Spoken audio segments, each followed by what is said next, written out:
Friends, ఈ రోజు వీడియోలోని ఒక మంచి చిట్కా అండి. అదేంటంటే వర్షాకాలంలో ముఖ్యంగా ఇల్లంతా కూడా బ్యాడ్ స్మెల్ అనేది వస్తూ ఉంటుంది. మనం ఇంటిని ఎంత నీట్ గా క్లీన్ చేసి పెట్టినా కానీ ఒక్కోసారి అలా వచ్చేస్తూ ఉంటుందండి. అలాంటప్పుడు ఈ చిట్కాను ఒకసారి ట్రై చేయండి. ఇల్లంతా మంచి సువాసన, మంచి స్మెల్ తో ఉండడం కోసం జవాది పౌడర్ తీసుకున్నాను. అలాగే దశాంగం పౌడర్ అండి. ఇది జవాది పౌడర్, దశాంగం పౌడర్, ఈ పౌడర్లు రెండు కూడా మనకి పూజా స్టోర్ లో అందుబాటులో ఉంటాయి. ఇవి మంచి స్మెల్ వస్తుందండి.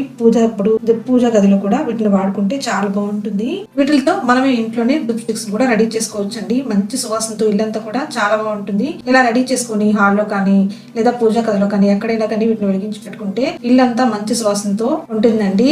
ఈ మోల్డన్ కూడా ఈ దశాంగం పౌడర్ డబ్బా ఉంటుంది కదండి, దాంతో పాటే ఇస్తారు. ఇది ఎక్కువ కాస్ట్ కూడా కాదండి, చాలా తక్కువనే వస్తుంది. అలాగే ఇప్పుడు సాంబ్రాన్ని నిప్పులు ఎక్కడ దొరుకుతున్నాయండి, దానికని మనం ఇలాంటి కప్స్ వాడుతుంటాం కదండి, అలాంటి కప్స్ మీద, సాంబ్రాన్ కప్స్ మీద కూడా ఈ దశాంగం పౌడర్ వేసుకుని దాని తర్వాత వెలిగించుకుంటే మంచి సువాసనతో ఇల్లంతా కూడా చాలా మంచి వాసన వస్తుందండి.